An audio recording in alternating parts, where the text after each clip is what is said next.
எல்லாம் நிறையா சாப்பாடு ஆகிட்டு இருக்குது.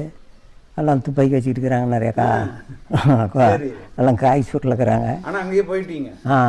2 பேர் பாருமா துணைக்கு ஒரு ஆள் கூட்டிகிட்டு இந்த பொண்ணு கொடுக்குற ஆளை. சரி. அப்புறம் போய் கூட கூட்டிகிட்டு போயிட்டேன்.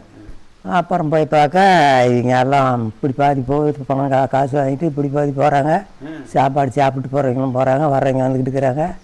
நான் போய் யார் வீரப்பண்ணே தெரியலையே, இவன் பார்த்தா இல்லை, அந்த கும்பல்லையே இல்லை. சரி யார் இதில் வீரப்பன் யாருன்னு நம்ம கண்டுபிடிச்சி கேட்குறது அப்படின்னு எல்லாம் காய்ச்சி விட்டு ஓடிக்கிறாங்க. அப்புறம் ஒரு ஆள் கேட்டு யார் பதில் வீரப்பங்கிற ஆள், எங்கள் பையன் வந்தாங்க வந்துக்கிறானா பார்க்குறேன், காணுமே ஆளை, எங்கே போயிருப்பான், இது யார் வீரப்பன் அதை அப்படிங்கிற ஆள் தெரியலையே எனக்கு அப்படிங்கிறது வேறு அங்கே உட்காந்துட்டு இருக்கிற ஆள் தான் வீரப்பன். போய் அவர் கேளுங்க அப்படின்னு. அப்புறம்